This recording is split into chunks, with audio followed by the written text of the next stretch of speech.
घर की नई नवेली इकलौती बहू एक प्राइवेट बैंक में बड़े ओहदे पर थी।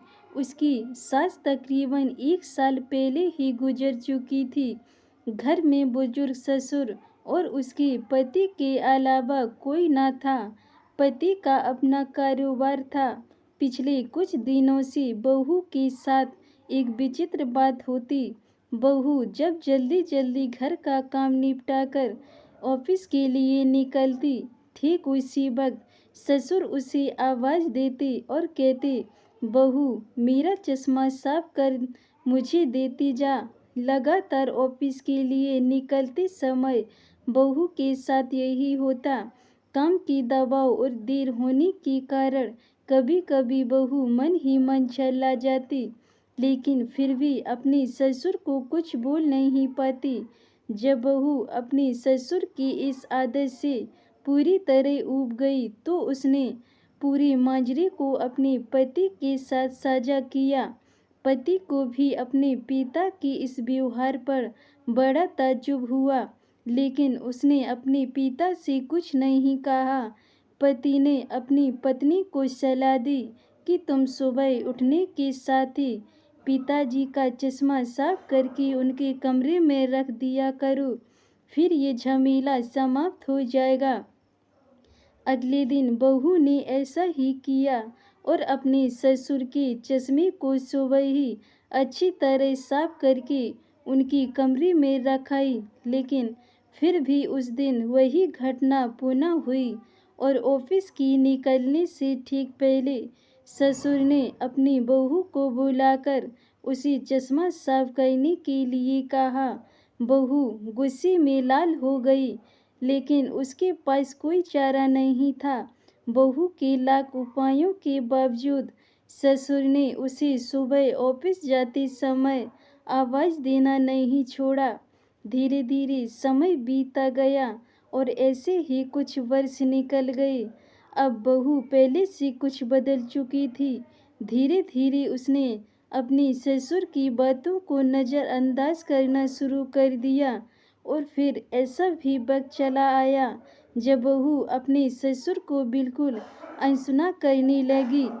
ससुर के कुछ बोलने पर वह कोई प्रतिक्रिया नहीं देती और बिल्कुल खामोशी से अपने काम में मस्त रहती। गुजरती वक्त के साथ ही एक दिन बेचारे बुजुर्ग ससुर भी गुजर गए।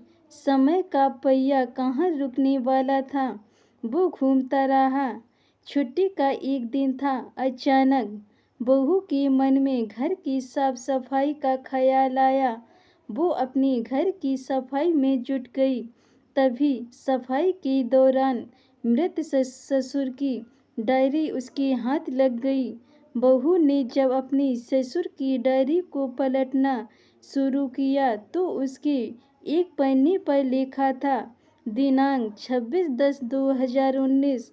आज की इस भागदौड़ और बेहद तनाव व संघर्ष भरी जिंदगी में घर से निकलते समय बच्चे अक्सर बड़ों का आशीर्वाद लेना भूल जाते हैं, जबकि बुजुर्गों का यही आशीर्वाद मुश्किल समय में उनके लिए ढाल का काम करता है। बस इसीलिए जब तुम चश्मा साफ कर मुझे देने के लिए झुकती थी तो मैं मन ही मन अपना हाथ तुम्हारे सिर पर रख देता था, क्योंकि मरने से पहले तुम्हारी सास ने मुझे कहा था कि बहू को अपनी बेटी की तरह प्यार से रखना और उसे ये कभी भी मत महसूस होने देना कि वो अपनी ससुराल में है और हम उसके माँ बाप नहीं। उसकी छोटी मोटी गलतियों को उसकी नादानी समझकर माफ़ कर देना। वैसे मेरा आशीर्वाद सदा तुम्हारी साथ है बेटा। डायरी पढ़कर बहू फूट फूट कर रोने लगी।